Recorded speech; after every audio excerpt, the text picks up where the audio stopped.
মোৰ হাতত 36,000 কৰোৰৰ ৰেভিনিউ জেনেৰেশ্যনৰ এটা প্লেন আছে কিন্তু চৰকাৰ মুখ্যমন্ত্ৰী ডাঙৰীয়া বহুতবাৰ মেইল দিলোঁ বহুতবাৰ মই লগ কৰিলোঁ কিন্তু তেওঁৰ কোনো সদিচ্ছা নাই তেওঁ সেই কামখিনি আগবঢ়াই দিয়াত তেওঁ মই মানে ইচ্ছাটো মই দেখা নাপালোঁ আজি দিল্লীৰ পৰা প্ৰধানমন্ত্ৰী ডাঙৰীয়া আত্মনিৰ্ভৰ ভাৰতৰ কথা এবছৰ বা 1.5 বছৰ আগতে তেওঁ কৈছে কিন্তু আমাৰ অসমীয়াই 30 বছৰ আগতে কৈ গৈছিল আত্মনিৰ্ভৰ সেলফ ৰিলায়েন্সৰ কথা বেলাষ্টিক মিছাইলৰ যিটো বেষ্ট টেকনলজি সেইটো অসমীয়াৰ হাতত আছিল আমাৰ হাতত সমস্যা সমাধানৰ ব্লুপ্ৰিণ্ট আছে পূবলৈ চোৱা নীতি এতিয়া আৰম্ভ হ'ব যদিহে গুৱাহাটীবাসী ৰাইজে আমাক দিল্লীলৈ পঠায় আমাৰ সম্পদৰ অধিকাৰ আমি আনিব লাগিব আমাৰ গুৱাহাটীত মেট্ৰ' ট্ৰেইন চলিব লাগিব যদিহে আপোনাৰ গুজৰাটত চলে দিল্লীত চলে কলিকতাত চলে অসমে কি দিয়া নাই দিল্লীক মই ভাৰতীয় জনতা পাৰ্টিৰ ভিজন ডকুমেণ্টৰ মেম্বাৰ আছিলোঁ ভিজন ডকুমেণ্টৰ মেম্বাৰ 11 জনক দিছিলে গোটেই অসমত তাতো ময়ো আছিলোঁ আজি যিটো টুইন টাৱাৰ হোৱা কথা আছিল সেই টুইন টাৱাৰ গোটেই পৰিকাঠামোটো মই দিয়াটো ডক্টৰ হিমন্ত বিশ্ব শৰ্মা ডাঙৰীয়াও জানে আৰু লগত আমাৰ অশোক সিংগাল ডাঙৰীয়াও জানে আৰু যিখন ভিজন ডকুমেণ্টত মোক দিছিলে চাইন আছে মাননীয় মুখ্যমন্ত্ৰী সৰ্বানন্দ সোণোৱাল ডাঙৰীয়া মই হৈছোঁ অসম আন্দোলনৰ নিৰ্যাতিত পৰিয়ালৰ ল'ৰা কা আন্দোলনৰ পিছত বিজেপিত আহিলে মই কা আন্দোলনৰ পাছত বিজেপিলৈ আহিছিলোঁ এটা মই দৰ্শন লৈ পেলাই আহিছিলোঁ এটা ঘটনা ঘটিছিল মই মৃত্যুৰ পৰা বাচি আহিছোঁ হিমন্ত বিশ্ব শৰ্মাৰ সেই আন্তৰিকতাটো কিয় নাই তেনেহ'লে কিয় নাই এইটো সময়ত গম পাব আজি তাৰে এটা উদাহৰণ হ'ল আপুনি যদি গুৱাহাটীখনত চাবলৈ যায় কি ধৰণে তেওঁ পলিটিক্স নাজানো গুৱাহাটীখনত আপুনি বিভিন্ন 10 গৰাকী MLA আছে তাৰে ভিতৰত এজনো মন্ত্ৰী নাই একদম ডাঙৰ পৰিতাপৰ কথা আজি সিদ্ধাৰ্থ ভট্টাচাৰ্য ডাঙৰীয়া নিচিনা মানুহ আজি বহি আছে আজি এই বিজেপিৰ জয়ন্ত দাস ডাঙৰীয়া তেখেতো কেণ্ডিডেট আছিলে আপোনাৰ তেখেতে নিজে এপ্লাই কৰিছিলে আমি দেখা পাইছিলোঁ তেওঁ টিকেট নাপালে গতিকে এই গুৱাহাটীখনত মানে এনেকুৱা হৈ গৈছে তেখেতেই মানে সব মানে কামখিনি কৰিব বিচাৰিছে গতিকে হয়তো লিডাৰশ্বিপ ডেভেলপমেণ্ট হোৱাটো নিবিচাৰে গতিকে এটা কথা মনত ৰাখিব যিমান বিলে পৃথিৱীৰ ডাঙৰ ডাঙৰ কোম্পানী আছে টিম ৱৰ্কৰ কাৰণে তেওঁলোকে কৰিছে আৰু যিমান পলিটিক্সত ডাঙৰ তেওঁলোকে মানে যদি সফল হৈছে আজি অৰবিন্দ কেজৰিৱাল ডাঙৰীয়া যে সফল হৈছে টিম লৈ পেলাই সফল হৈছে গতিকে উইদাউট টিম নো লিডাৰ্ছ কেন পাৰফৰ্ম গতিকে ইয়াত এটা ডিছক্ৰিপেঞ্চি কি ওৱান মেন আৰ্মিত বিশ্বাস মানে এনেকুৱা হৈ গৈছে মেহি ৰাজা মেহি মন্ত্ৰী চিম্পল যে মেহি ৰাজা মেহি মন্ত্ৰী পলিচিত চলি আছে গতিকে এনেকৈ অসম কেতিয়াও আগুৱাই নাযায় লোকসভা নিৰ্বাচন 2024ৰ নিৰ্বাচনী যুদ্ধ নিৰ্বাচনী ভোট যুদ্ধ আৰু এই ভোট যুদ্ধত দেশৰ 543টা সমষ্টিত বহুসংখ্যক ব্যক্তিৰ ভোটৰ যুদ্ধত ইতিমধ্যে অৱতীৰ্ণ হৈছে নমস্কাৰ জনাইছোঁ আৰু ডেমক্ৰেচি লাইভৰ বিশেষ অনুষ্ঠান ডেমক্ৰেটিক ডিছকাশ্যনলৈ মই মৰম কুমাৰ আৰু আজি ডেমক্ৰেটিক ডিছকাশ্যনত আছে এগৰাকী যুৱ নেতা নো কম্প্ৰমাইজ লিডাৰ বুলি যাক ক'ব পাৰি জাতিৰ সৈতে যিসকলে জাতিৰ স্বাৰ্থত যিসকলে আপোচ নকৰে তেনেগৰাকী নেতা এইবাৰ গুৱাহাটী লোকসভা সমষ্টিৰ তেওঁ নিৰ্দলীয় প্ৰাৰ্থী হিচাপে অৱতীৰ্ণ হৈছে আৰু ৰাইজৰ বিপুল সমৰ্থন লাভ কৰিছে এয়া হ'ল আমাৰ সাক্ষাৎকাৰৰ আৰম্ভণিৰ ইতিবাচক বাৰ্তা আমি স্বাগতম জনাইছোঁ উপেন ৰাজনাথ ডাঙৰীয়াক স্বাগতম জনাইছোঁ আপোনাক বহুত বহুত ধন্যবাদ জ্ঞাপন কৰিছোঁ আপোনাৰ যিটো চেনেলৰ নাম ডেমক্ৰেচি লাইভ ইমান ধুনীয়া নাম দিছে মই আপোনাক কৈছোঁ আৰু আপোনাক মই দৰ্শকসকলকো জনাওঁ যে ডেমক্ৰেচি লাইভ মানে লাইভ শীৰ্ষতম পৰ্যায়লৈ যাওক ৰাইজে আদৰি লওক আৰু মোৰ যিটো ক'লে যে মই বৰ্তমান গুৱাহাটী লোকসভা সমষ্টিত 5 নং গুৱাহাটী লোকসভা সমষ্টিত এইবাৰ প্ৰতিদ্বন্দ্বিতা আগবঢ়াইছোঁ নিৰ্দলীয় প্ৰাৰ্থী হিচাপে আৰু এইকাৰণে মই নিৰ্দলীয় প্ৰাৰ্থী হিচাপে প্ৰতিদ্বন্দ্বিতা আগবঢ়াইছোঁ যে যিবোৰ আমাৰ গুৱাহাটীৰ যি 10টা বিধানসভা সমষ্টি আছে লগতে গুৱাহাটী মেট্ৰ' চিটি অগণন সমস্যা আছে আজি ধৰক বছৰ বছৰ ধৰি সেই সমস্যাবোৰ সমাধান হোৱা নাই প্ৰথমতে আমি যদি চাওঁ গুৱাহাটীবাসী মেট্ৰ' আমাৰ ৰাইজৰ প্ৰথম আৰু প্ৰধান সমস্যা হৈছে খোৱাপানীৰ সমস্যা 70% ৰাইজে আজিও আমাৰ ব্ৰহ্মপুত্ৰ বৈ গৈছে আমাৰ মৰমৰ লুইত বৈ গৈছে কিন্তু ব্ৰহ্মপুত্ৰ থকা সত্ত্বেও আমাৰ ৰাইজে আজি খোৱাপানী পোৱা নাই লগত কৃত্ৰিম মানে আমাক ৰাইজক কন্দুৱাই সৰু সৰু ল'ৰা ছোৱালীবোৰ মহিলাসকল যেতিয়া বানপানী হয় স্কুল যাব নোৱাৰে ইকনমিত আমাৰ হেম্পাৰ কৰে গতিকে এই সমস্যা আজিলৈকে সমাধান হোৱা নাই এছিয়ান ডেভেলপমেণ্ট বেংকৰ হাজাৰ হাজাৰ কোটি টকা লোন লৈছে কিন্তু এই সমস্যা সমাধানেই হোৱা নাই আৰু লগত আমাৰ যিটো ভয়ংকৰ সমস্যা গুৱাহাটীয়ে লগতে আমাৰ 10টা বিধানসভা সমষ্টি যে আমাৰ যুৱকসকলৰ সংস্থাপনৰ সমস্যা লাখ লাখ যুৱক আজি নিবনুৱা তেওঁলোকৰ হাতত সংস্থাপন নাই গতিকে মোৰ প্ৰথম আৰু প্ৰধান লক্ষ্য হৈছে যে 5 বছৰৰ ভিতৰত মোক যদি গুৱাহাটীবাসী ৰাইজে তেওঁলোকৰ মই শ্ৰীচৰণত সেৱা জনাইছোঁ আৰু তেওঁলোকে যদি মোক বা আমাৰ যুৱ সমাজে দিল্লীলৈ তেওঁলোকে যদি বিবেক ভোটৰে আমাক পঠায় মোৰ প্ৰথম আৰু প্ৰধান চৰ্তটো হৈছে 5 বছৰৰ ভিতৰত মই 2 লাখ যুৱক যুৱতীক মই সংস্থাপন দিম আজি অন ৰেকৰ্ড সেইটো মই কমিটমেণ্ট দিলোঁ আৰু এই কাৰণে মই দিব পাৰিম বুলি ভাবিছোঁ যে পৃথিৱীত নোৱাৰা কাম একো নাই ইম্পচিবল ইজ নাথিং বুলি নেপোলিয়ন বোনাপাৰ্টে কৈ গৈছে আৰু আমাৰ মহাবীৰ লাচিত বৰফুকনে সেই মোগলক খেদি পেলাই গোটেই বিশ্বত এটা তেখেতে আলোড়ন সৃষ্টি কৰি থৈ দিছে আৰু গোটেই দক্ষিণ পূব এছিয়াখন এজন অসমীয়া যোদ্ধাই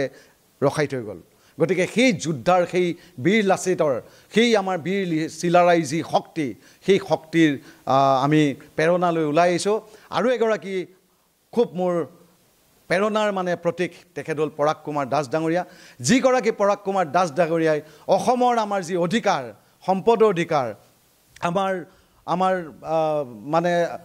যি আমাৰ বাক স্বাধীনতা অধিকাৰ তাৰ কাৰণে তেখেতে কৈ গৈছিলে যে আমাৰ অসমত সম্পদৰে ভৰপূৰ হৈ আছে এই অসমখন তেতিয়াই 30 বছৰ আগত কৈ গৈছিল এখন সেউজ সমৃদ্ধিশালী আত্মনিৰ্ভৰশীল অসম বনোৱাৰ কথা গতিকে আজি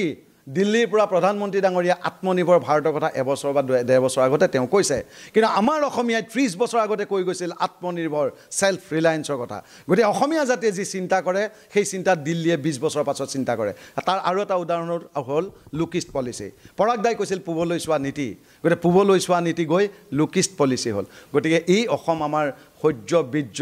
আমাৰ বুৰঞ্জীৰে ভৰা আমাৰ ইতিহাস মানে সোণালী আখৰে লিখা ইতিহাস চৰ্চিত আমাৰ অসম এই অসমত আজি সমস্যাৰ জৰ্জৰিত আমি গোটেই অসমলৈ যদি চাওঁ আমাৰ বান গৰাখনীয়া সমস্যা আমাৰ 6 জনগোষ্ঠীৰ জনজাতিকৰণ নহ'ল আমাৰ বিদেশী সমস্যা আমাৰ যি অসম চুক্তি ৰূপায়ণ হ'ল অসম চুক্তি আজিলৈকে ৰূপায়ণ হ'ল অসম চুক্তি কাগজতে লিখা থাকিল আমাৰ যি অসমৰ যি আমাৰ জলসিঞ্চনৰ সমস্যা সেই সমস্যা সমাধান নহ'ল কৃষকসকলে হালোৱা বনুৱা ৰোৱনী দাৱনী সেই কৃষকসকলে আজি কৃষিজাত সামগ্ৰী মানে আপোনাৰ প্ৰডাকশ্যন কৰে উৎপাদন কৰে কিন্তু তেখেতসকলে MSP নথকাৰ কাৰণে তেওঁ উচিত মূল্য নাপায় এই সকলোবোৰ সামৰি এখন সমৃদ্ধিশালী গুৱাহাটী সমৃদ্ধিশালী অসম বনোৱাৰ লক্ষ্যৰে আমি ওলাই আহিছোঁ আৰু আমি পাৰিম কাৰণ যদিহে জেফ বেজছ এমাজনৰ মালিক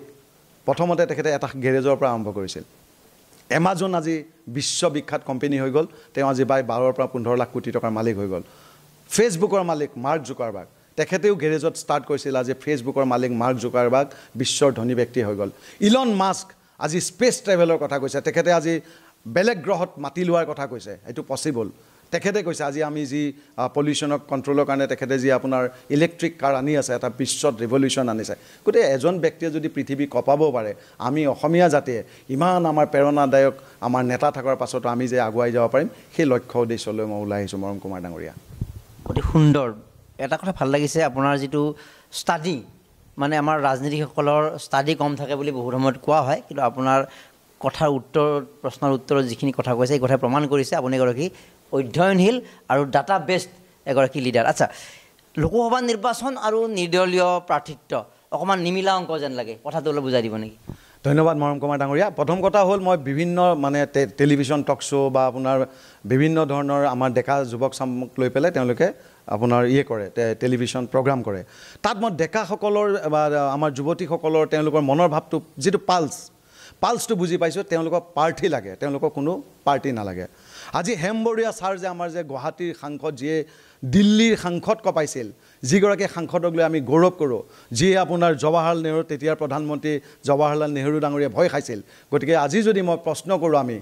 মই বহুতকে প্ৰশ্ন কৰোঁ যে হেমবৰুৱা ছাৰ পাৰ্টিটোৰ নাম কি কোনেও নাজানে পাৰ্টিটোৰ নাম আছিল প্ৰজা ছ'চিয়েলিষ্ট পাৰ্টি কোনেও নাজানে কিন্তু হেমবৰুৱা ছাৰক জানে সেইকাৰণে গুৱাহাটীবাসী ৰাইজে এইবাৰ প্ৰাৰ্থীক চাব আৰু মই যি 20,000 মানুহক মই মানে লগ পাইছোঁ প্ৰেক্টিকেলি সেই 20,000 ৰাইজৰ আপোনাৰ মানে গ্ৰুপে ধৰক মিটিংবিলাকত 20,000 ৰাইজৰ লগত যিটো অপিনিয়ন পল হৈ গ'ল এতিয়া ধৰক বাঢ়ি আছে মানুহ সেই অপিনিয়ন পলত 90% মানুহে কোনো পধ্যে বিজেপি আৰু কংগ্ৰেছৰ ভোট নামাৰে কাৰণ বিজেপিয়ে আপোনাৰ কা আন্দোলনত আমাৰ 5জন ডেকা ল'ৰা গুলীয়া হত্যা কৰিলে অসমীয়া জাতিক ধ্বংস কৰা কা আইন আনিলে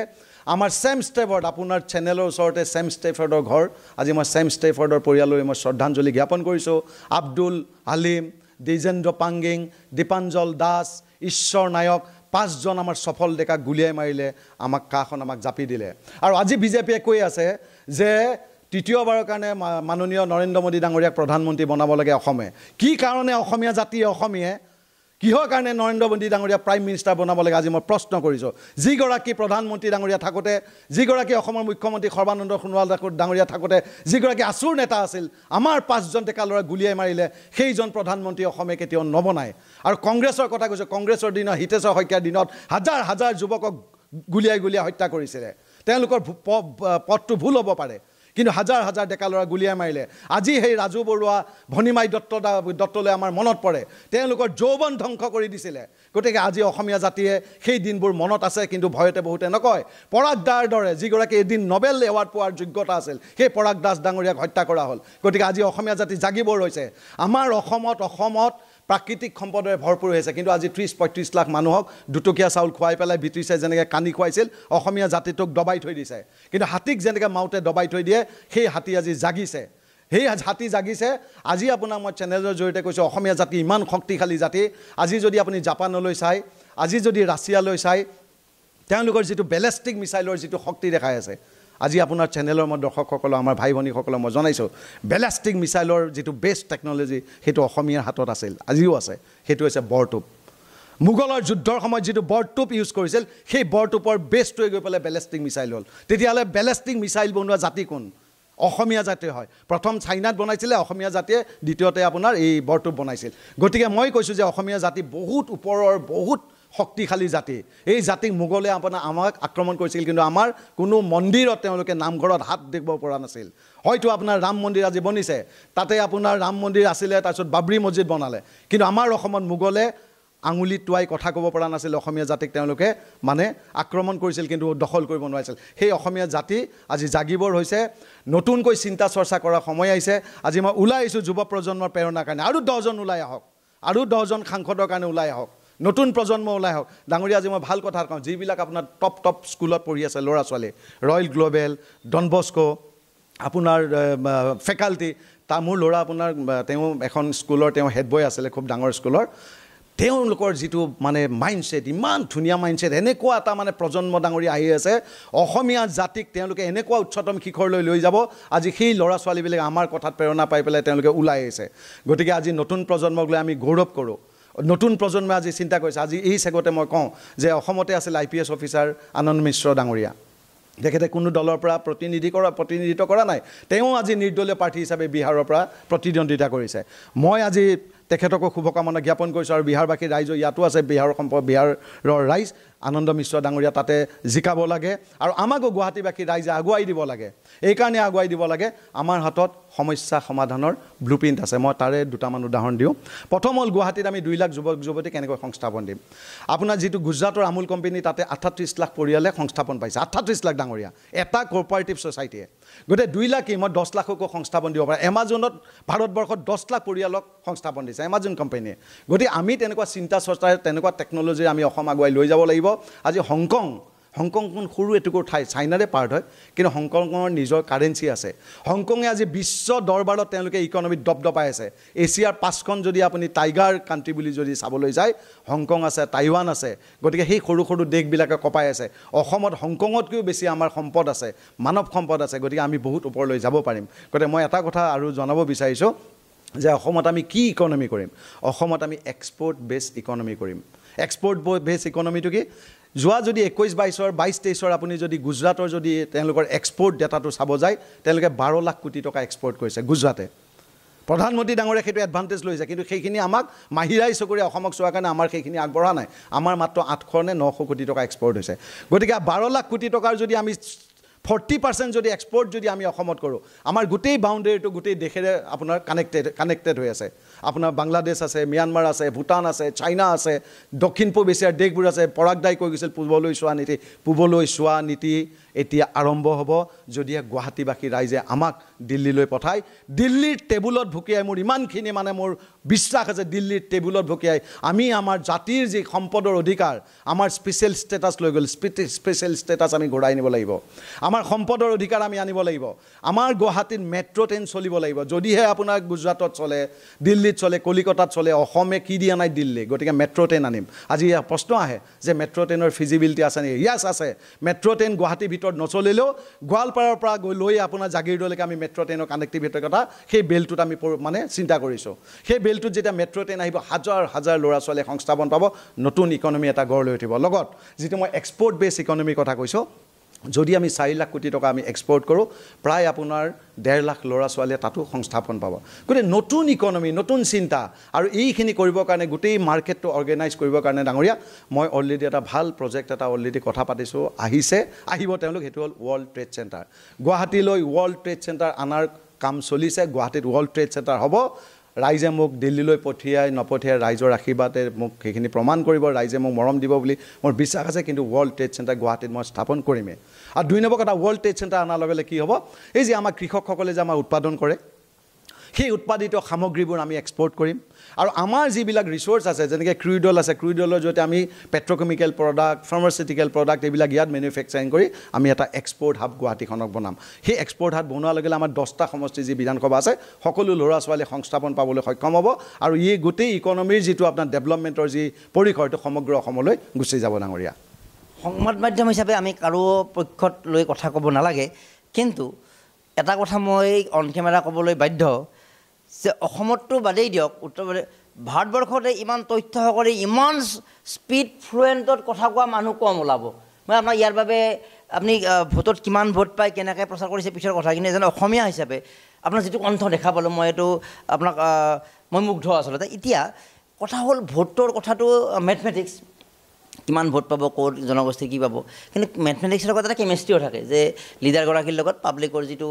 ৰিলেশ্যনৰ কেমেষ্ট্ৰিটো কেনেকৈ হ'ব এতিয়া সেই ৰিলেশ্যনৰ কেমেষ্ট্ৰি নিৰ্বাচনৰ সন্মুখত ইতিমধ্যে যিটো মই মুকলিকৈ প্ৰশংসা কৰি আপোনাৰ কথাত আপোনাৰ টেলেণ্টেড মানুহৰ কথা বুজিয়ে পাইছোঁ কিন্তু ৰাজনীতিত টেলেণ্টতকৈ আৰু এটা বিশেষ কথা আহে সেই নিৰ্দিষ্ট সমষ্টিটোত সেই ৰাইজৰ লগত কিমান পূৰ্ব পাব্লিক কানেকশ্যন আছে অৰ্থাৎ আমাৰ উপেন ৰাজনাথ ডাঙৰীয়াই সেই পাব্লিকৰ হকে ইতিপূৰ্বে এতিয়াতো আপুনি বিভিন্ন বৰ ভাষণ লিডাৰসকলে দিছে যে মোক ভোট দিয়ক মই অমুক কৰি কিন্তু ইয়াৰ পূৰ্বে এনেকুৱা উদাহৰণ আছে নেকি হয়তো আপুনি আমাৰ সীমিত সামৰ্থ্য বা সীমিত যিখিনি ব্যৱস্থাৰে যে মই এইখিনি কাম কৰি দেখুৱাইছোঁ ইতিমধ্যে তেনেকুৱা 2-এটা উদাহৰণ আমাক দিব পাৰে নেকি ধন্যবাদ মই এটা কথা কোৱা নাছিলোঁ মই ভাৰতীয় জনতা পাৰ্টি ভিজন ডকুমেণ্টৰ মেম্বাৰ আছিলোঁ ভিজন ডকুমেণ্টৰ মেম্বাৰ 11জনক দিছিলে গোটেই অসমত তাতো ময়ো আছিলোঁ আজি যিটো টুইন টাৱাৰ হোৱা কথা আছিল সেই টুইন টাৱাৰ গোটেই পৰিকাঠামোটো মই দিয়াটো ডক্টৰ হিমন্ত বিশ্ব শৰ্মা ডাঙৰীয়াও জানে আৰু লগত আমাৰ অশোক সিংগাল ডাঙৰীয়াও জানে আৰু যিখন ভিজন ডকুমেণ্টত মোক দিছিলে চাইন আছে মাননীয় মুখ্যমন্ত্ৰী সৰ্বানন্দ সোণোৱাল ডাঙৰীয়া টুইন টাৱাৰ আমি আনা অৰুণোদয় আঁচনি গোটেই পৰিকাঠামো আমি দিছিলোঁ সেইখন বিশ্বৰ এটা বহুত ডাঙৰ এটা মানে স্কিম আছিলে তেওঁলোকক মই আগুৱাই দিছোঁ অৰুণোদয় আঁচনিখনৰ সেই স্কিমটো তেওঁলোকে হয়তো ৰিচাৰ্চ কৰিবলৈ দেখা পালে যে এই আঁচনিখন আমি দিব পাৰোঁ সেইটো অকল মহিলাসকল এম্পাৱাৰমেণ্টৰ কাৰণে সেই আঁচনিখন দিয়া আছিলে সেইটো ব্ৰাজিলৰ এটা স্কিম আছিল ফেমিলিয়া বছলিয়া বুলি এখন কাৰ্ড আছিল সেই কাৰ্ডখনৰ আধাৰতে মই এই আঁচনিখন বিজেপিত ভিজন ডকুমেণ্ট থাকোঁতে মই সৰ্বাদাকো দেখাইছিলোঁ আমাৰ মুখ্যমন্ত্ৰী হিমন্ত বিশ্ব শৰ্মা ডাঙৰীয়াকেও দেখাইছিলোঁ আৰু ভিজন ডকুমেণ্টৰ যোন চেয়াৰমেন ভাইচ চেয়াৰমেন আছিল তেওঁলোক মুগ্ধ হৈছিল আৰু সেই আঁচনিখনৰ নাম আছিল অন্নপূৰ্ণা আঁচনি কিন্তু গৈ এখন অৰুণোদয় আঁচনি হ'ল তাত আমাৰ নাম নাই নালাগে বাকী ঈশ্বৰে দেখা পাব গতিকে তৃতীয়টো হ'ল মই আৰু এটা কাম কৰিছিলোঁ ভিজন ডকুমেণ্ট থাকোঁতে যে শিৱসাগৰত আপাৰ আছামত আমি শংকৰ আজানৰ নামত এখন কলাক্ষেত্ৰ বনোৱা মই পৰিকল্পনা কৰিছিলোঁ সেইখনো তেওঁলোকে বনাইছে আৰু বহুত কিছুমান প্ৰজেক্ট বিজেপিয়ে কৰি আছে সেইবোৰ সময়ত কনচেপ্টটো আপোনাৰ আছিলে প্ৰায় বহুত কনচেপ্ট আছে ব্ৰহ্মপুত্ৰ আজি আপুনি চাব যে বহুত আপোনাৰ গভৰ্ণমেণ্টৰ অফিচ কিছুমান ভাঙি তাতে বেলেগ আপোনাৰ প্ৰজেক্ট হৈছে সেইবিলাক আইডিয়া মই দিছিলোঁ যে গভৰ্ণমেণ্টৰ যিবিলাক অফিচ আছে সেইবিলাক আনপ্ৰডাক্টিভ অফিচ ক'ৰবাত নিব লাগে গভৰ্ণমেণ্টৰ অফিচবিলাক তাত তেওঁলোকে অফিচাৰ কাম কৰক সেই যিবিলাক লেণ্ড আছে সেইবিলাক প্ৰডাক্টিভ হ'ব লাগে আজি ব্ৰহ্মপুত্ৰৰ বিভিন্ন জেগাত আজি আপুনি DC অফিচ ভাঙি গৈছে তাত কিছুমান আপোনাৰ পৰ্যটনৰ কাম হৈ আছে অফিচবিলাক নোহোৱা হৈ গৈছে সেই পৰ্যটনৰ কামৰো মই তাতে কিছুমান আইডিয়া দিছিলোঁ আৰু এজনে স্বনাম ধন্য ইঞ্জিনিয়াৰে দিছিল সেই ইঞ্জিনিয়াৰজন সময়ত মই তেখেতৰ নাম ক'ম তেখেতেও বহুত পৰিকল্পনা দিছিলে গতিকে এইবিলাক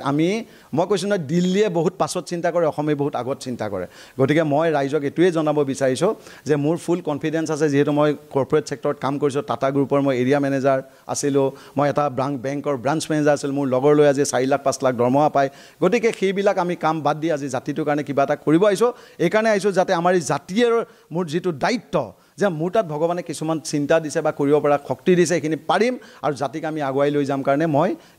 ওলাই আহিছোঁ হয় ভিজন ডকুমেণ্ট বিজেপিৰ দলীয় নীতি বিভিন্ন ক্ষেত্ৰত আপোনাৰ অংশগ্ৰহণ আছিল তাত নীতি লিখিছে বৰ সুন্দৰ কথা দ্বিতীয়তে আপোনাৰ টেলেণ্ট আছে এইটোও সুন্দৰ কথা মই এইটোৱে আকৌ সুধিব বিচাৰিছোঁ মোৰ সেই আগৰ প্ৰশ্নটো আকৌ আঁত ধৰি যে ব্যক্তিগত পৰ্যায়ত ক'ৰবাত যদিওবা নিজৰ কাম কৰা কথা সহায় কৰা কথা বিজ্ঞাপন দি কৰা কথা নহয় তথাপিতো এনেকুৱা কিবা দুই এটা কথা যে ক'ভিডৰ সময়তে হওক বা এনেকুৱা সেই উদাহৰণ কাৰণ এই এটা মানুহক সহায় কৰাৰ যিটো নিদৰ্শন যে কোনোবা এজন ৰোগীকে মই হেল্প কৰিছোঁ বা সেই মাইণ্ডটো ক'ৰবাত থাকিব লাগিব কাৰণ লেকচাৰ দিয়া আৰু পাব্লিকৰ সৈতে হাতে কামে সামৰ্থ্য অনুসাৰে সেইখিনি কানেকশ্যন সেইটো পৰ্যায়ত পাব্লিকৰ সৈতে মানে আন্তৰিকতা বা সহানুভূতি কেনেকৈ দেখুৱাই ধন্যবাদ ডাঙৰীয়া প্ৰথম কথা মই ক'বলৈ মই নিজৰ কথা কৈ মোৰ ভাল নাই কাৰণে মই আমি সুধিছোঁ ধন্যবাদ মই প্ৰথম কথা আজি ৰাইজক জনাইছোঁ যে মই হৈছোঁ অসম আন্দোলনৰ নিৰ্যাতিত পৰিয়ালৰ ল'ৰা যেতিয়া 1983 চনত আপোনাৰ ঘৰ জ্বলাইছিলে মই তেজপুৰৰ আমাৰ যি অৰিজিনেল ঘৰ তাতে 1983 চনত আমাৰ ঘৰ জ্বলাইছিল আমি একমাহ শিবিৰত আছিলোঁ আৰু সেই যি আপোনাৰ আক্ৰমণ চলিছিল মোৰ দেউতা আমি 5 মিনিটৰ কাৰণে হয়তো শ্বহীদ হ'লে আমি বাচিলোঁ আমি একমাহ শিবিৰত আছিলোঁ যেতিয়া আমি দেখা পাইছোঁ আমাৰ ঘৰত চাই গোটেই গতিকে সেই অসম আন্দোলন মোৰ মোৰ দেউতা গোটেই অসম আন্দোলনৰ সক্ৰিয় কৰ্মী আছিল মোৰ বাইদেউ আপোনাৰ সেই শ্বহীদ হোৱাৰ পৰা বাচিছে গতিকে সেই এটা পৰিৱেশৰ পৰা আমি ওলাই আহিছোঁ আৰু দ্বিতীয় কথাটো হৈছে যে কা আন্দোলনৰ যি আৰম্ভ হৈছিল সেই কা আন্দোলনৰ একদম ফ্ৰণ্টত আমি কাম কৰিছিলোঁ মোৰ বিভিন্ন ভিডিঅ' সেই সময়ত আপোনাৰ 10 লাখলৈকে ভিউ হৈছিলে মই কৈছিলোঁ যে তেনেহ'লে বিজেপিত কেতিয়া জইন কৰিছিলে মই কৈ আছোঁ কা আন্দোলনৰ সময়ত আমি খুব এক্টিভলি কাম কৰিছিলোঁ কা আন্দোলনত একদম যেই কটনৰ বা আমাৰ ল'ৰা ছোৱালীবোৰ যে ওলাই আহিছিলে তেতিয়াও আমি ফ্ৰণ্ট লাইনত আমি ধৰ্ণা দিবলৈ ওলাইছিলোঁ সেইদিনা যদি গুলিৰ নিৰ্দেশ দিলে হয় গুলীয়ৰ নিৰ্দেশ হয়তো আজি মই নাথাকিলোঁ হয় কিন্তু মাজত মই বিজেপিলৈ আকৌ কিয় আহিলোঁ তাৰ উত্তৰটো মই দিছোঁ কা আন্দোলনৰ পিছত বিজেপিত আহিলে মই কা আন্দোলনৰ পাছত বিজেপিলৈ আহিছিলোঁ এটা মই দৰ্শন লৈ পেলাই আহিছিলোঁ কাৰণ মোৰ হাতত 36,000 কৰোৰৰ ৰেভিনিউ জেনেৰেশ্যনৰ এটা প্লেন আছে 36,000 কৰোৰ অসমৰ ৰিচোৰ্চৰ ওপৰত আমি সেইটো ৰেভিনিউ জেনেৰেট কৰিব পাৰোঁ তো মই ভাবিলোঁ যে 5 বছৰ মোৰ হাতৰ পৰা গুচি যোৱাতকৈ মানুহৰ জীৱনৰ কথা ক'ব নোৱাৰে কালিলৈ মোৰ কিবা হ'ব পাৰে কাৰণ মোৰ এটা ঘটনা ঘটিছিল মই মৃত্যুৰ পৰা বাচি আহিছোঁ মই ভাবিলোঁ 5 বছৰ মই এনেই ৰাইজক মই সেৱা কৰিম হয় কাৰোবাৰ বিয়া খাব যাম কাৰোবাৰ শ্ৰাদ্ধত যাম সেইবিলাক কৰি সময় নষ্ট কৰাতকৈ মই ভাবিলোঁ যে মই চৰকাৰত গৈ মই এইখিনি দিওঁ আৰু কামখিনি কৰিম কিন্তু চৰকাৰ মুখ্যমন্ত্ৰী ডাঙৰীয়া বহুতবাৰ মেইল দিলোঁ বহুতবাৰ মই লগ কৰিলোঁ কিন্তু তেওঁৰ কোনো সদিচ্ছা নাই তেওঁ সেই কামখিনি আগবঢ়াই দিয়াত তেওঁ মই মানে ইচ্ছাটো মই দেখা নাপালোঁ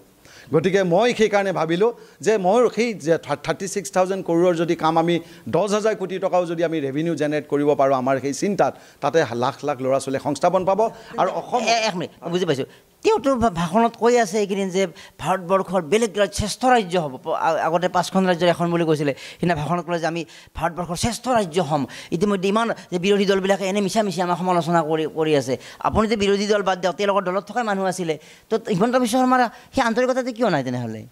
কিয় নাই এইটো সময়ত গম পাব আজি তাৰে এটা উদাহৰণ হ'ল আপুনি যদি গুৱাহাটীখনত চাবলৈ যায় কি ধৰণে তেওঁ পলিটিক্স নাজানো গুৱাহাটীখনত আপুনি বিভিন্ন 10গৰাকী MLA আছে তাৰে ভিতৰত এজনো মন্ত্ৰী নাই এইটো একদম ডাঙৰ পৰিতাপৰ কথা আজি সিদ্ধাৰ্থ ভট্টাচাৰ্য ডাঙৰীয়া নিচিনা মানুহ আজি বহি আছে আজি এই বিজেপিৰ জয়ন্ত দাস ডাঙৰীয়া তেখেতো কেণ্ডিডেট আছিলে আপোনাৰ তেখেতে নিজে এপ্লাই কৰিছিলে আমি দেখা পাইছিলোঁ তেওঁ টিকেট নাপালে গতিকে এই গুৱাহাটীখনত মানে এনেকুৱা হৈ গৈছে তেখেতেই মানে চব মানে কামখিনি কৰিব বিচাৰিছে গতিকে হয়তো লিডাৰশ্বিপ ডেভেলপমেণ্ট হোৱাটো নিবিচাৰে গতিকে এটা কথা মনত ৰাখিব যিমান বিলাক পৃথিৱীৰ ডাঙৰ ডাঙৰ কোম্পানী আছে টিম ৱৰ্কৰ কাৰণে তেওঁলোকে কৰিছে আৰু যিমান পলিটিক্সত ডাঙৰ তেওঁলোকে মানে যদি সফল হৈছে আজি অৰবিন্দ কেজৰিৱাল ডাঙৰে যে সফল হৈছে টিম লৈ পেলাই সফল হৈছে গতিকে উইদাউট টিম ন' লিডাৰ্ছ কেন পাৰফৰ্ম গতিকে ইয়াত এটা ডিছক্ৰিপেঞ্চি ওৱান মেন আৰ্মিৰ বিশ্বাস মানে এনেকুৱা হৈ গৈছে মেহি ৰাজা মেহি মন্ত্ৰী সিম্পল যে মেহি ৰাজা মেহি মন্ত্ৰী পলিচিত চলি আছে গতিকে এনেকৈ অসম কেতিয়াও আগুৱাই নাযায় গতিকে অসমখন আগুৱাই যাবৰ কাৰণে গোটেই টেলেণ্টেড মানুহখিনি লৈ কাম কৰিব লাগিব লিডাৰশ্বিপ লৈ পেলাই ইনক্লুচিভ লিডাৰশ্বিপ লৈ কাম কৰিব লাগিব তাৰ উদাহৰণ আপুনি লাচিত বৰফুকন দেৱকে আমাৰ তেখেতক বীৰ লাচিত বৰফুকনৰ সেই টিম ৱৰ্ক চাওক আতন বুঢ়াগোহাঁই আছিলে আপুনি মনত আছে আৰু কিমান আছিলে বাঘ হাজৰিকা আছিলে বীৰ চিলাৰায় টিমটো চাওক আজি আপোনাক মই আৰু এটা কথা ক'বলৈ পাই ভাল পাম মইতো আপোনাক ক'লোৱে যে মিছাইল বনোৱা জাতি আজি যে Z+ যিটো ছিকিউৰিটি গোটেই ভাৰতবৰ্ষত Z+ কয় Z+ ছিকিউৰিটিৰ মেইন পৰিকাঠামো আমাৰ বীৰ চিলাৰৰ পৰা আহিছে সেইটো মই কোৱা নাই IIT এজন ইঞ্জিনিয়াৰ মোক সেই ডাটাটো দি গৈছে Z+ অসমীয়া মানুহৰ এইটো ছিকিউৰিটি সেইটো গৈ আজি ভাৰতবৰ্ষ পালে আৰু হিমন্ত বিশ্ব শৰ্মাৰ কথা ক'লেতো ভাল লাগে আচলতে কথাবোৰ তেখেতৰ কথাবোৰ ভাল লাগে কথা ভাল লাগিলে নহ'ব কামে কাজে ভাল লাগিব লাগিব আজি দলং ৰাস্তা ঘাট বনোৱাটো সকলোৱে পাৰিব কালি আপুনি যদি মুখ্যমন্ত্ৰী হয় আপোনাৰ ঘৰত যদি আপোনাৰ যদি 100 কোটি টকা একাউণ্টত থাকে আপুনি ঘৰটো হোৱাইট হাউচ বনাই দিব পাৰিব এইটো ইমান ডাঙৰ কথা নহয় কথা হ'ল যে অসমত 1,40,000 কোটি টকা ধাৰত পুট খাই আছে যদি আমাৰ যদি ধাৰ যদি 1,40,000 কোটি নাথাকে যদি 2,000 কোটি থাকিলে তেতিয়া ক'লো হয় yes he is a good leader he is doing fantastic work 1.5 lakh কোটি টকা ধাৰ লগত আপোনাৰ 30 লাখ নিবনুৱা আছে বান গৰাখহনীয়া সমস্যা সমাধান নহ'ল আপোনাৰ আমাৰ বিদেশী এজনক খেদাব নোৱাৰিলে তেখেত অসম চুক্তি ৰূপায়ণৰ মন্ত্ৰী আছিল কাম কৰিব নোৱাৰিলে গুৱাহাটীৰ জিডিটি মিনিষ্টাৰ আছিলে গুৱাহাটীত বানপানী সমস্যা সমাধান নহ'ল গুৱাহাটীক খোৱা পানী দিব নোৱাৰিলে গতিকে এইবিলাক মানে আপোনাৰ বিভিন্ন ধৰণে চল চাতুৰি কৰি পেলাই তেওঁলোকে ধৰ্মৰ ৰাজনীতি কৰি পেলাই এইবিলাক কৰি আছে কিন্তু ধৰ্মৰ ৰাজনীতি খন্তেকীয়া এইবোৰ আপোনাৰ সময়ত এইবাৰে চাব এইবাৰ ইলেকশ্যনত মই আপোনাক কৈছোঁ ৰাইজে একদম কামত লাগি গৈছে মই আপোনাৰ বিভিন্ন 10টা সমষ্টিত ডেকা ল'ৰাবিলাকে মোৰ হৈ প্ৰচাৰ চলাইছে কাম চলি আছে আৰু এইবাৰ মোৰ জয় নিশ্চিত বুলি মই নিজেই গম পাইছোঁ আৰু মই আৰু যিখিনি কষ্ট কৰিবলৈ দিন ৰাতি মই কষ্ট কৰিম কাৰণ এই কাৰণে যে আজি হিমন্ত বিশ্ব শৰ্মা ডাঙৰীয়া হওক তেওঁলোকৰ টিমেই হওক তেওঁলোকে যিটো অহংকাৰ যিটো মানে অহমিতা দেখা দিছে যে ময়েই চব কৰিছোঁ এইটো নহয় আপুনি মহাভাৰতৰ যুদ্ধলৈ যদি চাই অৰ্জুনেও অহংকাৰ কৰিছিলে ভীমেও অহংকাৰ কৰিছিলে যুদ্ধৰ শেষত যে আমি মহাভাৰতৰ যুদ্ধখন জিকাই দিলোঁ কিন্তু যেতিয়া ভগৱান শ্ৰীকৃষ্ণ আৰু অৰ্জুন আপোনাৰ বাৰবাৰিকৰ ওচৰলৈ গ'ল বাৰবাৰিক বিৰাট ডাঙৰ যুদ্ধ আছিলে আৰু তেওঁ যিকেইডাল মানে আপোনাৰ অস্ত্ৰ পাইছিল যি 3 পাত অস্ত্ৰ পাইছিল সেইটো আমাৰ মা কামাখ্যাই দিয়া অস্ত্ৰ আছিলে ইমান শক্তিশালী অস্ত্ৰ আছিল বাৰবাৰিকে এষাৰেই কৈছিল যে মহাভাৰতৰ যুদ্ধখন মই 3 মিনিটত খতম কৰি দিব পাৰোঁ কিন্তু তাত কিছুমান অকণমান মানে মই শব্দ এটা কৈছোঁ মহাভাৰত এইটো নাই টেকন'লজিকেল কিছুমান কথা থকাৰ কাৰণে সেই বাৰবাৰিকক আপোনাৰ যুদ্ধৰ পৰা ভগৱান শ্ৰীকৃষ্ণ আঁতৰাই ৰাখিছিল যেতিয়া শ্ৰীকৃষ্ণ ভগৱান আৰু অৰ্জুন তেওঁলোকৰ টিমটো গ'ল তেতিয়া বাৰবাৰিকে মানে এওঁলোকে খুব হাঁহি আছে আৰু যে যুদ্ধ জিকালে অৰ্জুন আৰু ভীম যুধিষ্ঠিৰদেৱে তেতিয়া বাৰবাৰিকে ক'লে যে এই যুদ্ধখনত মহাভাৰতৰ যুদ্ধত মই এটাই শক্তি দেখা পালোঁ আপোনালোকে যুদ্ধ বিজয়ী নহয় যুদ্ধ জিকোৱা নাই এটাই মই দেখা পালোঁ সেইখন সুদৰ্শন চক্ৰহে চলি আছিলে এই মহাভাৰতৰ যুদ্ধত যেতিয়াই তেওঁলোকে ব্ৰহ্মাস্ত্ৰ হওক বা দৈব্যস্ত্ৰ প্ৰয়োগ কৰে তাৰ আগত সুদৰ্শন চক্ৰ গুচি গৈ কামখিনি কৰিছিল গতিকে মই আজি কথা এটা ক'ব বিচাৰিছোঁ যে এই যি গণতন্ত্ৰ আপোনাৰ যি ডেমক্ৰেচি যিটো শব্দ গণতন্ত্ৰৰ সকলোতকৈ শক্তিশালী ব্ৰহ্মাস্ত্ৰ সুদৰ্শন চক্ৰপাত হৈছে ৰাইজ জনতা জনাৰ্দনৰ হাতত সুদৰ্শন চক্ৰ আছে এইবাৰ ভগৱান শ্ৰীকৃষ্ণই সুদৰ্শন চক্ৰৰ জৰিয়তে ৰাইজৰ শক্তিৰে এইবাৰ আমাক দিল্লীলৈ পঠাব বুলি আমাৰ সম্পূৰ্ণ বিশ্বাস আছে কাৰণ গীতাত কৈ গৈছে কৰ্মণ্যে বাধিকা ৰাষ্ট্ৰে মা ফলেশ্বৰ কাদাসন কৰ্ম কৰি যোৱা ফল ঈশ্বৰে দিব গতিকে ঈশ্বৰ আমাৰ ৰাইজ আজি হিমন্ত বিশ্ব শৰ্মা ডাঙৰীয়া মুখ্যমন্ত্ৰী হৈছে জালুকবাৰী ৰাইজে যদি তেখেতক ভোট নিদিলে হয় আজি তেখেত মন্ত্ৰী হ'ব নোৱাৰিলে হয় গতিকে গুৱাহাটীবাসী ৰাইজে এজন যদি ভাল যদি আপোনালোকে যদি সমস্যা সমাধানৰ কাৰণে যদি প্ৰতিনিধি বিচাৰি আছিল মই কৈছোঁ যে আপোনালোকক মই এই প্ৰতিনিধিত্ব কৰিবৰ কাৰণে মই আগবাঢ়ি যাম আৰু দিল্লীৰ পৰা আমাৰ গোটেইখিনি অধিকাৰ আমি আজৰাই আনিব পাৰিম মৰম কুমাৰ ডাঙৰীয়া সুন্দৰ আপোনাৰ উপস্থাপন এটা ৰাজনীতি সম্পৰ্কীয় কথা শেষ আমাৰ ডেমক্ৰেটিক ডিছকাশ্যনত কিন্তু আপুনি এটা কথা এটা উপদেশ বা পৰামৰ্শ দিব লাগে ইমান সুন্দৰকৈ কথা কোৱাৰ আৰ্টটো আপুনি ক'ৰ পৰা কেনেকৈ আয়ত্ব কৰিছিল কিবা নিশ্চয় প্ৰেক্টিচ লাগিব অধ্যয়ন লাগিব সেই প্ৰচেছটো অকণমান কৈ দিয়ক প্ৰথম কথা হ'ল চাওক এইখিনি বস্তু যেতিয়া দিয়ে তো মই সদায় মই কোৱা নাই আজি যদি কিবা কথা হৈ আছে ভগৱানেই এইখিনি কোৱাইছে বুলি মই ভাবোঁ কাৰণ পাপনে এটা ধুনীয়া কথা কৈছে পাপনে যেতিয়া গান গায় তেওঁ তাত কি লম্বি যায় নিজে নাজানে পাপনে কৈছে পাপন ডাঙৰীয়া কৈছে যেতিয়া মই গান গাওঁ মই পাপন হৈ নাথাকোঁ মোৰ গাত কিবা এটা আহি যায় শক্তি গতিকে পাপন ডাঙৰীয়া গাত যদি তেনেকুৱা শক্তি আহে ডেফিনেটলি মোকো ভগৱান ঈশ্বৰে কিবা এটা দিছে এইখিনি মোৰ একো ইয়াত নহয় মই নিমিত্ত মাতো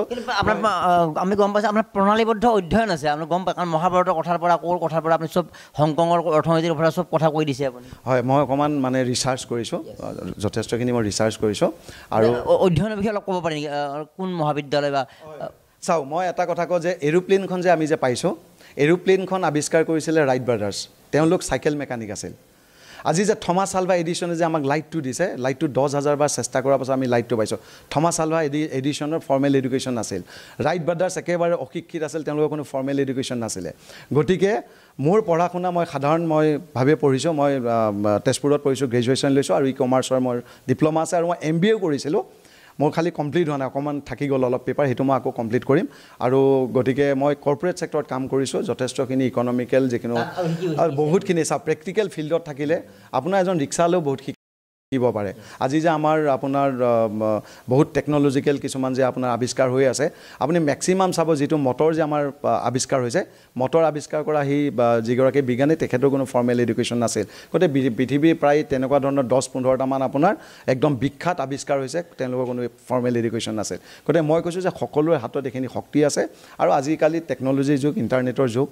ষ্টাডি কৰিব লাগে আৰু মই ভাবোঁ গোটেইখিনি শক্তি আমাৰ হাতত আহিব আৰু এষাৰ মই কথা কৈ দিওঁ ভাল কথা যে আমাৰ যে তেজপুৰৰ বান ৰজাৰ কথা আমি জানো বান ৰজাৰ হাতত যি পাত অস্ত্ৰ আছিল বান ৰজাৰ হাতত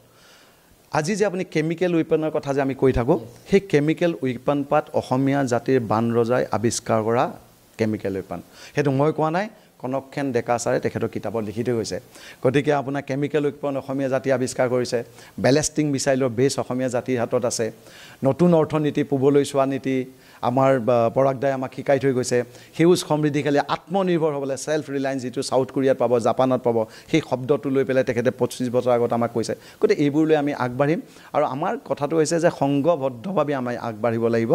জাতি বৰ্ণ ভাষা নিৰ্বিশেষে সমগ্ৰ অসমীয়া বৃহত্তৰ জাতিটো গোটেই আমি আগবাঢ়িব লাগিব আজি মই চাহ জনগোষ্ঠীয় ভাই ককাইসকলৰ কথা কৈছোঁ তেওঁলোকৰ যিটো মজুৰিৰ কাৰণে তেওঁলোকে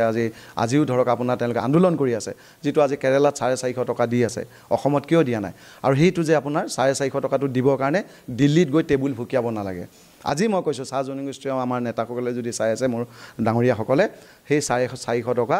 মজুৰিটো আমাৰ দিছপুৰৰ পৰা দিব পাৰে সেইটো আপোনাৰ নটিফিকেশ্যন চেণ্ট্ৰেল গভৰ্ণমেণ্টৰ দিয়া আছে গতিকে মই কৈছোঁ যদি মোক ৰাইজে মোক যদি দিল্লীলৈ পঠায় সেই যি চাহ জনগোষ্ঠীয় ভাই ককাইসকলৰ যি মজুৰি সেইটোও মই আনিব পাৰিম বুলি মোৰ সম্পূৰ্ণ বিশ্বাস আছে আচ্ছা ঠিক আছে আমি যদিও বা ৰাজনৈতিক প্ৰশ্ন শেষ হৈছিলে এটা কথা মনত পৰিলে আজি হিমন্ত বিশ্ব শৰ্মাই ভাষণত কৈ আছিলে বা বিভিন্ন কৈ থাকে যে আগতে নেতাসকলে দিল্লীৰ নেতাসকলে অসমৰ প্ৰতি গুৰুত্ব দিয়া নাছিলে আৰু প্ৰধানমন্ত্ৰী নৰেন্দ্ৰ মোদীয়ে গুৰুত্ব দিয়াৰ উদাহৰণ দাঙি ধৰোঁতে কৈছে যে জাপানত গ'লেও অষ্ট্ৰেলিয়াত গ'লেও ক'ৰবাত গ'লেও তেওঁৰ ডিঙিত গামোচাখন থাকে ডিঙিত গামোচাখন পিন্ধাটোৱে তেওঁলোকৰ অসম প্ৰীতিৰ উদাহৰণ হ'ব পাৰে মানে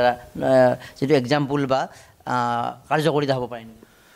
ডিঙিত গামোচা পিন্ধিছে ধন্যবাদ জ্ঞাপন কৰিছোঁ মোদী ডাঙৰে কি আমি জো বাইডেনকো পিন্ধাব লাগে ৰাছিয়া পুটিনকো আমাৰ সপোন এদিন গৈ গামোচা পিন্ধে বিশ্বত সকলোৱে গামোচা পিন্ধিব লাগে আৰু গামোচা এদিন পিন্ধিব তেওঁলোকে কাৰণ অসমীয়া জাতি মই কোৱা নাই এগৰাকী মানে খুব ডাঙৰ ইঞ্জিনিয়াৰ আছিল তেওঁ পৃথিৱীৰ 12খন দেশত চাকৰি কৰিছে যে অসমীয়া জাতিৰ নিচিনা ব্যৱহাৰ আমাৰ কৃষ্টি সংস্কৃতি আমাৰ মৰম আদৰ আতিথ্য এইবোৰ বিশ্বৰ ক'তো নাই গতিকে অসমীয়া জাতি বহুত আমি আগুৱাই যাম আৰু এই যি গামোচা পিন্ধাৰ কথা ক'লে যিগৰাকী প্ৰধানমন্ত্ৰী ডাঙৰীয়া গামোচা পিন্ধি 5জন ল'ৰা হত্যা কৰা আইনখন তেওঁ যেতিয়া আকৌ আইনত পৰিণত কৰিলে গতিকে সেই গামোচাখনৰ ভেলুটো তেওঁ অসমীয়া জাতিক দিয়া নাই আৰু দ্বিতীয় কথা আজি 10 বছৰৰ মূৰতে প্ৰধানমন্ত্ৰী ডাঙৰীয়া কাজিৰঙালৈ আহিছে 10 বছৰৰ মূৰত 10 বছৰৰ মূৰত কিয় আহিছে সেইটো এদিন মই কাৰণটো ক'ম গতিকে যিগৰাকী প্ৰধানমন্ত্ৰী আমাৰ যি কাজিৰঙা আমাৰ অৰ্থনীতি মূল ভেটি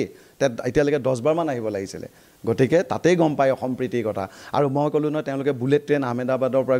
মুম্বাইলৈ চলাব আমাৰ মেট্ৰ' ট্ৰেইনখন দিলে নেকি মেট্ৰ' ট্ৰেইন নাই আমাৰ অসমত আপোনাৰ যিটো বান গৰাখহনীয়া সমস্যা সেই সমস্যাৰ সমাধান আজিলৈকে ৰাষ্ট্ৰীয় আপোনাৰ সমস্যা বুলি তেওঁলোকে ঘোষণা নকৰিলে আমাৰ বিদেশী সমস্যাটো তেওঁলোকে বাংলাদেশৰ লগত এক্সপৰ্ট কৰি আছে কিন্তু আমাৰ বিদেশী সমস্যাৰ কাৰণে বাংলাদেশৰ প্ৰধানমন্ত্ৰীৰ লগত আজিলৈকে কথা পতা নাই আমাৰ অসমৰ অৰ্থনীতি লৈ পেলাই আমাৰ এক্সপৰ্ট কৰিব পৰা যিটো আমাৰ পাৱাৰ সেই পাৱাৰটো আজি অসমীয়া জাতিক এম্পাৱাৰ কৰা নাই আমাৰ স্পেচিয়েল ষ্টেটাছটো লৈ গুচি গ'ল মানে আমাক কুঙা কৰি পেলাইছে গোটেই টকাবোৰ দিল্লীলৈ যায় কিন্তু আমি তাৰ এগেইনষ্টত আমি কষ্ট কৰি কিছু আমি অৰ্থ আনিব লাগে গতিকে এটা নতুন ইকনমি আমি ক্ৰিয়েট কৰিব লাগিব আৰু এটা কথা আপুনি মনত ৰাখিব যে মই যেনেকৈ ক'লোঁ থমাছ আলভা এডিছনে 10,000 বাৰ চেষ্টা কৰাৰ পাছত লাইটটো দিছে অসমীয়া জাতিও সেই আকৌ লাচিত বৰফুকন এজন পাব আকৌ বীৰ চিলাৰ এজন পাব অসমীয়া জাতি বিশ্বত জিলিকিব অসমীয়া জাতি চন্দ্ৰ সূৰ্য পৃথিৱীত থকালৈকে কোনো মাইকালালে টাচ কৰিব নোৱাৰে আৰু দ্বিতীয় কথা মই এটা কওঁ মাননীয় মুখ্যমন্ত্ৰী ডাঙৰীয়াই কৈছে যে সমষ্টি পুনৰ নিৰ্ধাৰণৰ জৰিয়তে অসমখন বোলে 30 বছৰৰ কাৰণে সুৰক্ষিত আমাক সেইখন অসম নালাগে আমাক কোনখন অসম লাগে যে চন্দ্ৰ সূৰ্য পৃথিৱীত থকালৈকে অসমীয়া জাতি জীয়াই থাকিব পৰা সেইখন অসম লাগে গতিকে সেই অসমখন যোনেই দিব সেইগৰাকী বীৰ লাচিত বৰফুকন হ'ব সেইগৰাকী আকৌ বীৰ চিলাৰাই হ'ব নিশ্চিতভাৱে চন্দ্ৰ সূৰ্য পৃথিৱী থকালৈকে অসমক কোনেও বস কৰিব নোৱাৰে গতিকে ইয়াৰ বাৰ্তা আৰু আজিৰ প্ৰশ্নৰ উত্তৰত ইতিমধ্যে আমি সংবাদ মাধ্যমৰ নিৰপেক্ষতা অতিক্ৰম কৰিও আমি প্ৰশংসা কৰিছোঁ যে হয় যে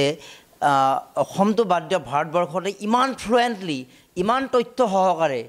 কোনো ধৰণৰ হেৰি নথকাকৈ এগৰাকী টেলিভিশ্যন এংকৰ বা ৰিপৰ্টিঙৰ ব্যক্তিৰ দৰে যিখিনি কথা উত্থাপন কৰিছে ইয়াৰ দ্বাৰাই তেওঁৰ এটা প্ৰতিভাৰ উমান হৈছে আমি সামৰিব লাগিছিল কিন্তু কিবা এটা বাৰ্তা মই লাষ্ট এষাৰ ক'ম ডেমক্ৰেচিৰ ওপৰতে ক'ব গৈছোঁ যে আজি ডেমক্ৰেচিটো আক্ৰমণ হৈছে নেকি আপুনি চাব যিটো ৱৰ্ল্ডৰ প্ৰেছ ফ্ৰীডম ইণ্ডেক্স ভাৰতবৰ্ষত যদি চাবলৈ যায় আজি মোৰো তেনেকুৱা বহুত কিছুমান আপোনাৰ হয়তো বা বাতৰি প্ৰকাশ নহয় তেনেকুৱা বহুত বা বাতৰি অসমৰ লুকাই থাকে ইণ্ডিয়াতো তেনেকুৱা হৈছে গতিকে ডেমক্ৰেচিৰ আক্ৰমণ হৈছে বুলি আমাৰ বিশ্বাস কাৰণ ৱৰ্ল্ডৰ যিটো প্ৰেছ ফ্ৰীডম ইণ্ডেক্স অসমৰ ভাৰতবৰ্ষৰ স্থান হৈছে 161 আৰু ৱৰ্ল্ডৰ যদি আপুনি যদি ডেভেলপমেণ্ট তেওঁলোকে যে আপুনি ক'লে যে মোদী ডাঙৰীয়া আৰু অসমৰ মুখ্যমন্ত্ৰী ডাঙৰীয়াৰ উন্নয়নৰ কথা কয় উন্নয়নৰ কিছুমান মাপকাঠি আছে মাপকাঠি দুটা আছে এটা হ'ল আপোনাৰ HDI মানে human development index human development ইণ্ডেক্সত ভাৰতবৰ্ষৰ স্থান আপোনাৰ 134 134 ইমান তলত আছে আৰু সবতকৈ মেইন যিটো আপোনাৰ ডেভেলপমেণ্টৰ আপোনাৰ বেছ সেইটো হৈছে SDG ইউনাইটেড নেশ্যনৰ আপোনাৰ ছাষ্টেইনেবল ডেভেলপমেণ্ট গ'ল ছাষ্টেইনেবল ডেভেলপমেণ্ট গ'লত আজি যদি আপুনি চাই কৈ আছে তেওঁলোকে আপোনাৰ ভাৰতবৰ্ষ বিশ্বগুৰু বনাওক আমিও বনাম আমিও আছোঁ সকলোৱে মিলি বনাব লাগিব কিন্তু ভাৰতবৰ্ষৰ স্থান SDGত 112 আমাতকৈ আপোনাৰ বাংলাদেশ ওপৰত আছে শ্ৰীলংকা ওপৰত আছে গতিকে তেওঁলোকে যিমানেই ফিতাহি মাৰক ভাৰতবৰ্ষৰ ইকনমি একো আগবঢ়া নাই $3.86 trillion ভাৰতবৰ্ষৰ ইকনমি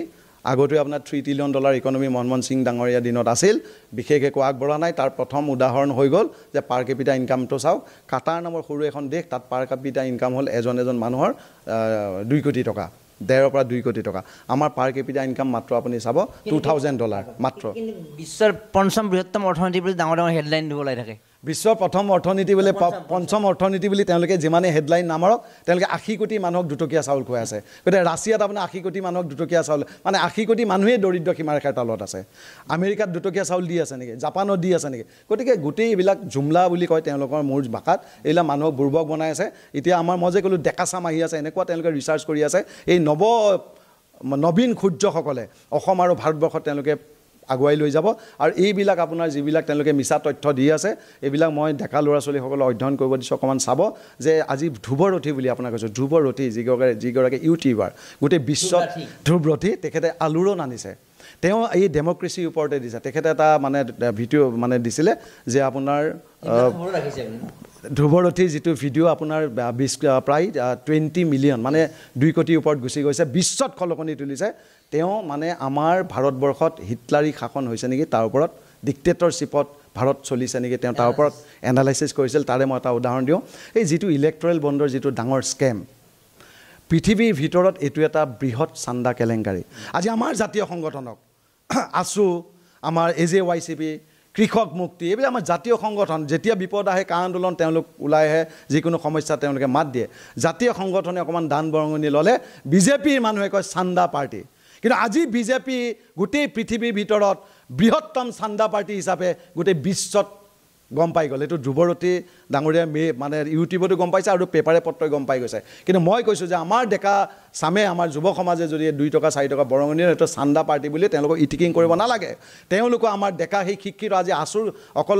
ল'ৰা ছোৱালীখিনি আন্দোলন কৰি থাকে কিমান ডাঙৰ IAS অফিচাৰ হৈছে কোনোবা ACS অফিচাৰ হৈছে কোনোবা ডক্টৰ হৈছে কোনোবা ইঞ্জিনিয়াৰ হৈছে তেওঁলোকে আমাৰ পৰিকাঠামো তৈয়াৰ কৰিছে জাতি গতিকে তেওঁলোকে প্ৰথমতে ঠিক কৰি লওক বিজেপি আজি যে বিজেপি যিটো ডাঙৰ যে বিল্ডিং অফিচটো বনাইছে সেইটো নৰেন্দ্ৰ মোদী ডাঙৰীয়া ঘৰৰ পৰা টকা আনি বনাইছে নে চান্দা লৈ পেলাই বনাইছে সেইটো এবাৰ চাই ল'ব তেওঁলোকে নিজৰ ডাঙৰ দোষটো বা সেইটো ঢাকিবলৈ কাৰোবাৰ সৰু সৰু কথাবিলাক বেছি ব্লোন আপ কৰি দেখাই দিয়ে তাৰমানে তেওঁলোকে তুষ্ট ৰাজনীতি কৰে এইবিলাক কৰিব নাপায় তেওঁলোকে সদায় আপোনাৰ আলেকজেণ্ডাৰ আৰু পুৰুৰ কাহিনীটো যেন পুৰুক সন্মান দিছিল গতিকে এইবিলাক ৰাইজে বুজি পাইছে আজি তেওঁলোকৰ যিগৰাকী কেণ্ডিডেট আপোনাৰ বিজেপিৰ গুৱাহাটীত আছে তেওঁ এনেকুৱা ধৰণে কয় বোলে তেওঁ যিটো টিকেট দিছে নৰেন্দ্ৰ মোদী ডাঙৰীয়া চাইন মাৰি দিছে মইতো কোৱা নাই মোৰ ভিজন ডকুমেণ্টত সৰ্বানন্দ সোণোৱাল ডাঙৰীয়া চাইন মাৰিছিল এইবিলাক অহংকাৰ কৰি লাভ নাই টিকেটটো যোনে চাইন নামাৰক টিকেটটো পাইছে কিন্তু তেওঁ কি কৰিব সেইখিনি ৰাইজৰলৈতো বাৰ্তা দিব পৰা নাই আৰু মই কৈছোঁ যে ইয়াৰ আগৰ যি দুগৰাকী সাংসদ আছিল কুইন বাইদেউ তাৰ আগত বিজয়া বাইদেউ থকাৰ পাছতো আজি 70% ৰাইজে পানী পোৱা নাই কৃত্ৰিম বানপানীৰ সমস্যা সমাধান হোৱা নাই CCTVৰ আমাৰ সমস্যা আছে চিলনী চুৰ বাঢ়ি গৈ আছে আজি আমাৰ গলিয়ে গলিয়ে ষ্ট্ৰীট লাইট নাই আমাৰ সংস্থাপন নাই গতিকে এইবাৰ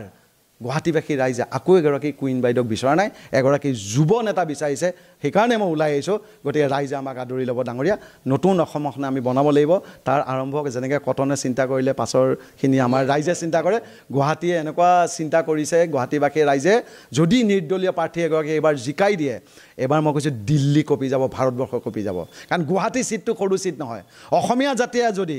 গুৱাহাটীবাসী ৰাইজে যদি কা আন্দোলনৰ প্ৰতিশোধ ল'ব বিচাৰে হাজাৰ হাজাৰ আমাৰ ডেকা ল'ৰা গুলিয়াই গুলিয়াই মাৰিলে তাৰ যদি প্ৰতিশোধ ল'ব বিচাৰিছে আমাৰ স্পেচিয়েল ষ্টেটাছ কাঢ়ি লৈ যোৱা যদি প্ৰতিশোধ ল'ব বিচাৰিছে আমাৰ যদি সম্পদৰ অধিকাৰ আমাৰ পৰা কাঢ়ি লৈ যোৱা প্ৰতিশোধ ল'ব বিচাৰিছে এইবাৰ আপোনালোকে গুৱাহাটীৰ পৰা নিৰ্দলীয় প্ৰাৰ্থী হিচাপে মই নহয় উপেন্দ্ৰনাথ নহয় গুৱাহাটীবাসী ৰাইজে এজন সাংসদ আপোনালোকে তৈয়াৰ কৰক মই মাথো আপোনালোকৰ চিম্বলহে আৰু ডেকা ল'ৰা ছোৱালীবিলাক আপোনালোকে MP আপোনালোকৰ ভৱিষ্যত প্ৰজন্মৰ কাৰণে ভাই ভনীসকলৰ কাৰণে ল'ৰা ছোৱালীৰ কাৰণে ভোটটো দিয়ক মোক দিব নালাগে আৰু মোৰ যিটো শক্তি সেইটো ডিষ্ট্ৰিবিউশ্যন হ'ব সকলোৱে মই ভাবোঁ ডেকা ল'ৰা ছোৱালীয়ে সেই এমপিৰ এম্পাৱাৰমেণ্টটো পাব 10জন MLA আছে গুৱাহাটী সমষ্টিত সেই 10জন MLAও এম্পাৱাৰ্ড হোৱা নাই আজি সেই সকলোৱে এম্পাৱাৰমেণ্ট পাব তেওঁলোকে ফাণ্ড আনিব লাগিব আৰু এটা মই শেষত কওঁ যে এজন সাংসদৰ 20 পৰা 25 কোটি টকা সাংসদ পুঁজি পায় কিন্তু মোৰ প্ৰথম কথা হ'ল যে তাতকৈ আমি ভাল ডাঙৰ চিন্তা কৰিব লাগিব মোৰ সপোন হৈছে যদিহে ৰাইজে মোক পঠায় মই 2000 কোটি টকাৰ সাংসদ পুঁজি আনিবলৈ সক্ষম হ'ম আৰু সেই 2000 কোটি টকাৰে আমাৰ গুৱাহাটীৰ সমষ্টিৰ পৰিকাঠামো উন্নয়নত তৈয়াৰ হ'ব গুৱাহাটী সমষ্টিৰ উন্নয়নৰ পৰিকাঠামো নিৰ্মাণ হ'ব আৰু এই বাৰ্তাৰে ডেম'ক্ৰেচি লাইভৰ ডেম'ক্ৰেটিক ডিছকাশ্যনৰ পৰা মৰম কৰি বিদায় লৈছোঁ আৰু শেষত এনেকুৱা এগৰাকী উদাত্ত কণ্ঠৰ আৰু সুন্দৰ প্ৰণালীবদ্ধ অধ্যয়নৰ চিন থকা ব্যক্তিয়ে এটা নিৰ্বাচনী যুদ্ধত অৱতীৰ্ণ হোৱাটো গণতন্ত্ৰৰ বাবে শুভ লক্ষণ বুলি ক'ব লাগিব কিন্তু ৰাজনীতিত মেথমেটিক্স কেমেষ্ট্ৰি বিভিন্ন চলে আৰু মেথমেটিক্স কেমেষ্ট্ৰিৰ পিছত যিটো ৰিজাল্ট আহিব আমাৰ 4 জুনত সেই ফলাফলত আমাৰ উপেন ৰাজনাথৰ দৰে ব্যক্তিৰ ভোটৰ সংখ্যা কোনটো পৰ্যায়ত থাকিব আমি জানিবলৈ আগ্ৰহী হৈ আছোঁ আৰু হয় শেষত আপোনাৰ এবাৰ অভিনন্দন জনাইছোঁ ধন্যবাদ মই এটা শেষ শব্দ কৈ দিলোঁ যে এই যি আপোনাৰ ইলেকশ্যন আহি আছে ইয়াত 30 বছৰ তলৰ যিসকল ভোটাৰ আমাৰ মোৰ ভাইটি মৰমৰ যুৱক যুৱতী 30 বছৰ তলত 60% আছে গুৱাহাটীত এই 60% যুৱকে যেতিয়া আপোনাৰ EVMত উপেন ৰাজনাথক ভোট দিব কোনো শক্তিয়ে ৰাখিব নোৱাৰে মহিলাসকলৰ এম্পাৱাৰমেণ্টৰ কাৰণে আমি ওলাই আহিছোঁ গাঁওবুঢ়া সেই আমাৰ কৃষক হালোৱা বনোৱা ৰোৱনী দাৱনী সকলোৰে কাৰণে ওলাইছোঁ সকলোৱে এবাৰ ভোট মাৰিব আৰু আজি যিহেতু 21শ শতিকাত টেকন'লজিৰ যুগ আপোনাৰ এই টেকন'লজিৰ জৰিয়তে গোটেই ৰাইজৰ মাজলৈ আমাৰ বাৰ্তা যাব বুলি মোৰ বিশ্বাস আৰু আমি বিজয়ী হ'ম বুলি ৰাইজৰ শ্ৰীচৰণত সেৱা জনাই এই যুদ্ধলৈ ৰণলৈ ওলালোঁ আপোনালোকে আশীৰ্বাদ দিব ধন্যবাদ জনাইছোঁ আৰু ডেম'ক্ৰেটিক ডিছকাশ্যনৰ পৰা মই মৰম কুমাৰে বিদায় লৈছোঁ